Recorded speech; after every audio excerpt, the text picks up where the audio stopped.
নমস্কার। শিবপুরাণ গ্রন্থের ঋষিগণের প্রশ্ন দ্বিতীয় অধ্যায় শুরু করলাম। ব্যাসশিষ্য সুত বলিলেন, হে মুনিবরগণ, আপনারা ভালো কথা জিজ্ঞাসা করিয়াছেন, আমি ইহার যথাযথ উত্তর প্রদান করিতেছি। কপল কল্পিত কোনো কথাই বলিব না।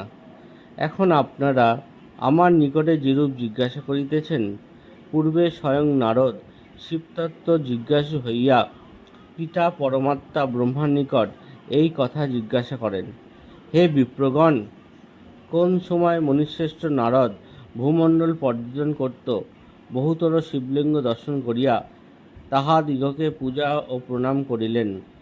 অনন্তর মহাত্মা শিবের তত্ত্ব জানিতে ইচ্ছুক হইয়া তদীয়রূপ চিন্তা করিতে করিতে ব্রহ্মার নিকট জিজ্ঞাসা করিলেন, হে ব্রহ্ম বিংপ্রধান ব্রহ্মণ, হে জগৎপ্রভু পিতামহ, আমি আপনার প্রসাদে উত্তম বিষ্ণু মাহাত্ম্য, ভক্তিমার্গ, জ্ঞানমার্গ, সুদুষ্কর তপমার্গ, দানমার্গ এবং তীর্থমার্গ এই সমুদায় বিবরণী শ্রবণ করিতেছি। প্রভু হে, কিন্তু আমি শিবতত্ত্ব জানিতে পারি নাই, যথাবিধি ক্রমে তাহার পূজাও অবগত নহি, তাহার বিবিধ চরিত্র বিদিত হইতে পারি নাই। অতএব আপনি আমার নিকট তৎসমস্ত ব্যক্ত করুন। পরমেষ্টি পরমেশ্বরকে ত্যাগ করিয়া এই গুণাতীত সন্দেহ সংকুল পরম দত্তের কথা আর কাহাকে জিজ্ঞাসা করিব? অতএব আপনি লোক উপকারের জন্য শিবের মাহাত্ম্য, তাহার প্রীতিজনক সমুদায় ব্রত, তিনি সন্তুষ্ট হইলে ভক্তদিগকে কি কি অভিলভিত ফল প্রদান করেন, তাহার উৎপত্তি এবং পার্বতী সহিত বিবাহ, এই সকল বিষয়ে সবিস্তরে কীর্তন করুন। হে জগৎপ্রভু, অনেকের নিকট এই সকল বিষয় শুনিয়াছি বটে, কিন্তু তাহাতে আমার তৃপ্তি জন্মে নাই। পুত্র নারদের এই কথা শুনিয়া লোক পিতামহ ব্রহ্মা বলিলেন, নারদ, ত্রৈলোক্যের হিতে অভিলাষে তুমি আমাকে ভালো কথা জিজ্ঞাসা করিয়াছ।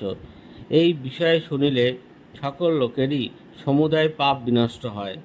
নারদ, আমি বা প্রভু বিষ্ণু, আমরা উভয়ই শিবের পরম অদ্ভুত তত্ত্ব সম্পূর্ণরূপে অবগত নহি। যে সময় সদাত্মক এই পরিদৃশ্যমান জগৎ ছিল না, হে প্রভু, তখন সত্যজ্ঞান অনন্ত সর্বব্যাপক দিব্য ব্রহ্মময় পরম জ্যোতির বর্তমান ছিলেন। তিনি স্থূল নহেন, সূক্ষ্ম নহেন, শীতল নহেন, উষ্ণ নহেন, তাহার আদি নাই, অন্ত নাই। সনকাদি যোগীগণ আধ্যাত্ম দৃষ্টি বলে আমাকে ধ্যান করেন। জ্ঞান বিজ্ঞানপ্রদ তদীয় মহৎ স্বরূপই কেবল অবস্থিত ছিলেন। কিছুকাল অতীত হইলে সে ব্রহ্মের সনাতনী ইচ্ছা প্রকাশ পাইল। সেই ইচ্ছাই প্রকৃতি ও মূল কারণ নামে অভিহিত। বিবিধ প্রহরণধারিণী, নানা গতিশালিনী, ফুল্ল কমল নয়না, বিচিত্র বসনা সেই কল্যাণী প্রকৃতি দেবীর অষ্টবাহু মুখমণ্ডল সহস্র পূর্ণিমার শশাঙ্কের ন্যায় বিরাজমান, অঙ্গে নানা অলঙ্কার, ইহার অচিন্তনীয় তেজ, সকল প্রকার কারণে ইহার অনুগত। ইহার সজাতীয় দ্বিতীয় বস্তু নাই। তবে এই মায়াদেবী পুরুষ সহচর্যে অনেক বৎ প্রতীয়মান হন। মুনে, প্রকৃতি যাহা হইতে ব্যক্ত হইলেন, অনন্তর পুরুষও তাহা হইতেই প্রকাশ পাইলেন। তখন তাহারা মিলিত হইয়া সৃষ্টি করা যাইবে কিরূপে, এই বিচার করিতে লাগিলেন। আমরা উভয়ই কি করিব, পরস্পরে এইরূপ চিন্তা করিতেছিলাম। ইত্যবৎসরে গুণসম্পন্না কর্তব্য বোধিকা আকাশবাণী হইল যে, এই সংশয় আপনাদের জন্য তপস্যা করিবে। অনন্তরের প্রকৃতি পুরুষ তাহা শুনিয়া কঠোর তপস্যা করিতে প্রবৃত্ত হইলেন। হে বিপ্র, প্রকৃতি ও পুরুষ কিয়ৎকালে ধ্যানপরায়ণ হইয়া সেই সমাধি হইতে বিরত হইলেন।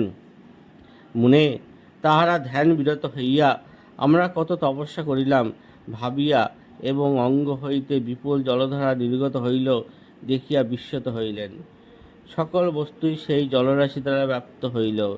তখন জলরাশি ব্রহ্মস্বরূপ অনন্ত এবং স্পর্শমাত্রে কলুষনাশক হইল। তখন পুরুষ শান্ত হইয়া প্রকৃতির সহিত পরম প্রীতি সহকারে জল মধ্যে বহুকাল শয়ন করিলেন।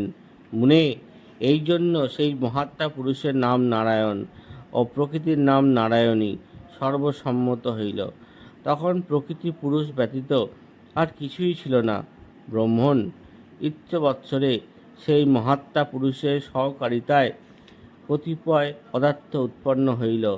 অব্যক্ত প্রকৃতি হইতে মহত্তত্ত্ব, মহতত্ত্ব ব্যক্ত ত্রিগুণাত্মক, মহতত্ত্ব হইতে অহংকার, অহংকার হইতে পঞ্চত্ব মাত্র, পঞ্চতন্মাত্র হইতে পঞ্চভূত, এবং পঞ্চভূত হইতে পঞ্চ জ্ঞানেন্দ্রিয় ও পঞ্চকর্মেন্দ্রিয় উৎপন্ন হইল। হে ঋষিবর, এই পদার্থের এইরূপ সংখ্যা কথিত হইয়াছে। প্রকৃতি ও পুরুষ ব্যতীত উক্ত দ্বাদবিংশতি তত্ত্বই অচেতন। প্রকৃতির ও পুরুষ সহিত যোগ করিলে সর্বশুদ্ধ চতুর্বিংশতি তত্ত্ব হইয়া থাকে। নারায়ণ দেব সমুদায় তত্ত্ব নিজ আয়ত্ত করিয়া ব্রহ্মস্বরূপ জলে শয়ন করিলে তদীয় নাভিমণ্ডলে অনন্তপত্র শোভিত কর্ণিকাযুক্ত কোটি মার্তণ্ড গুণসন্নিভ তত্ত্বসমূহ সমন্বিত এক পরম সুন্দর পদ্ম প্রকাশ পাইল। তাহার বিস্তার উচ্চতা অসীম। অনন্তর আমি হিরণ্যগর্ভ সেই পদ্ম হইতে উৎপন্ন হই। তাহার মায়ায় মোহিত হইয়া আমি এক পদ্ম ব্যতীত আর কিছুই জানিতে পারি নাই। আমি কে? কোথা হইতে আসিলাম? কোন কার্য আমার কর্তব্য? আমি কাহার পুত্র? আমার নির্মাতাই বা কে? তখন আমার এরূপ নানাবিধ সন্দেহ হইতে লাগিল। কিছুই স্থির করিতে পারিলাম না। পরে ভাবিলাম, এরূপ বিচার মূঢ় হইতেছি কেন? যেখানেই পদ্মের মূল, আমার নির্মাতাও সেইখানেই আছেন। মুনে, ইহা ভাবিয়া সেই পদ্মকোষ হইতে অবতরণপূর্বক নালে নালে ভ্রমণ করিতে করিতে আমার 100 বৎসর অতীত হইল, কিন্তু পদ্মের আধাস্থল প্রাপ্ত হইলাম না। তখন সংশয়কুল চিত্তে পুনরায় পদ্মকোষের মধ্যে আসিতে ইচ্ছুক হইলাম। মুনিবর, তখন পদ্মকোষে যাইবার জন্য নালপথ বহিয়া উঠিতে লাগিলাম, কিন্তু পরমেশ্বরের মায়ায় মুগ্ধ হইয়া কমলকোষ আর পূর্ণমাত্র হইলাম না। নালপথে ঘুরিতে ঘুরিতেই 100 বৎসর অতীত হইল। তখন কিং কর্তব্য বিমূঢ় হইয়া শান্তি অপ্নদের জন্য ক্ষণকাল তথায় অবস্থিতি করিলাম। তখন পরম মঙ্গলদায়িনী আকাশবাণী হইল যে, ব্রহ্মণ, তুমি তপস্যা করো। আমি তাহা শুনিয়া 12 বৎসর যত্ন সহকারে তপস্যা করি।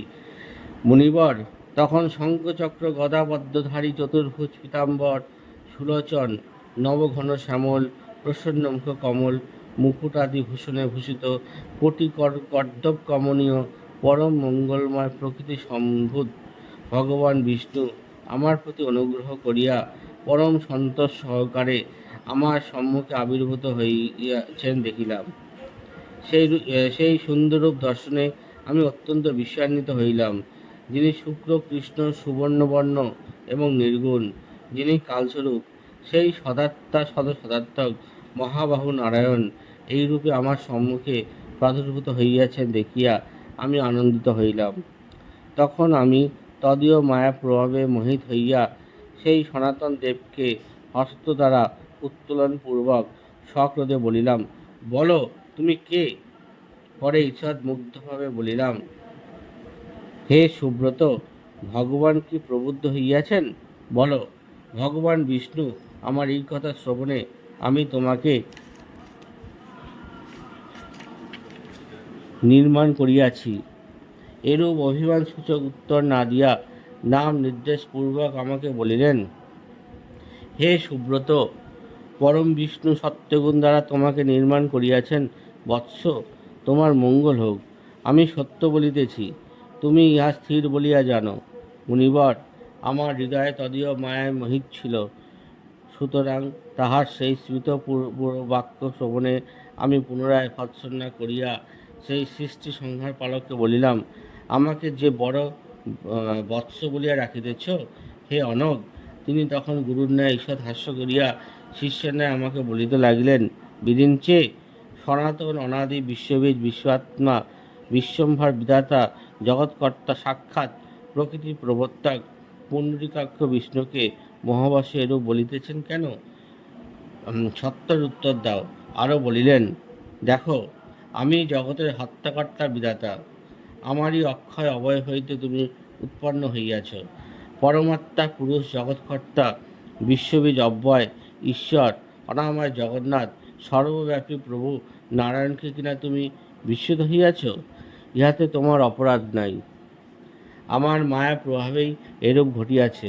ব্রাহ্মণ, প্রকৃত সত্য কথা শ্রবণ করো। যাহা দেখিতেছ এইতৎ সমস্তই আমা হইতে উৎপন্ন। অব্যক্ত চতুর্বিংশতি তত্ত্ব পূর্বে আমার কর্তৃক সৃষ্ট হইয়াছে। আমি ব্রহ্মা হইলেও তদীয় মায়ায় মোহিত হওয়াতে তাহারই কথা শ্রবণ করিবা মাত্র তুমি কে, তোমারও কেহ কর্তা অবশ্য আছেন। সক্রোধে এইরূপ ভৎসনা করিয়া তাহার সহিত দারুণ মুগ্ধ হইলাম।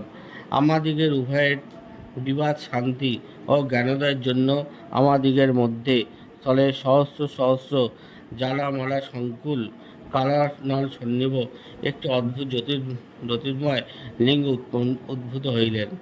তাহার ক্ষয় বৃদ্ধি নাই, আদি মধ্য অন্ত নাই। তিনি অতুলনীয়, অনির্দেশ্য, অব্যক্ত এবং জগতের মূল কারণ।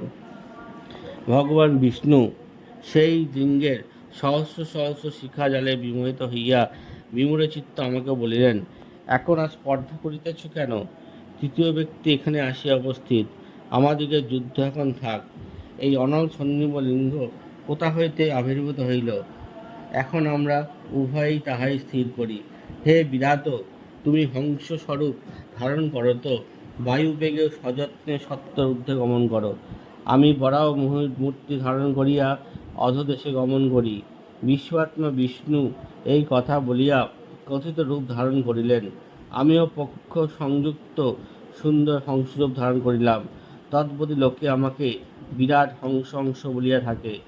যে ব্যক্তি হংস বলিয়া জপ করে সে অবশ্যই মৎস্যস্বরূপ হইবে। আমি প্রথমেই উত্তম শুক্লবর্ণ বহু পক্ষ সমন্বিত বায়ু ও মনের ন্যায় শীঘ্রগামী সেই হংসরূপে ঊর্ধ্বে গমন করিলাম। বিশ্বআত্মা নারায়ণ যে আশুগামী অজেয় দৃঢ় বরাহরূপ ধারণ করিয়াছিলেন তাহা অত্যন্ত শুক্লবর্ণ, 10 যোজন প্রস্থ, 100 যোজন দীর্ঘ, ক্ষুর ও দংশা তীক্ষ্ণাগ্র, দেহ সুমেরু পর্বতের ন্যায়, নাসিকা দীর্ঘ, শব্দ ঘোরতর, তাহার চরণ চতুষ্টয় রস্য, অঙ্গ সকল বিচিত্র, প্রভা প্রলয় মার্তণ্ডের ন্যায়। বিষ্ণু এইরূপে অধোদেশে গমন করিয়া 4 সহস্রবর্ষ অতিবাহিত করেন। তৎপরে সেই কল্পকে লোকে শ্বেত বরাহ কল্প বলিয়া থাকে। এখানে দ্বিতীয় অধ্যায় সমাপ্ত হইল। যদি আমার এই কর্মকে ভালো লাগে তাহলে আপনার লাইক, কমেন্ট এবং সাবস্ক্রাইব করবেন। ধন্যবাদ। ওম নমঃ শিবায়।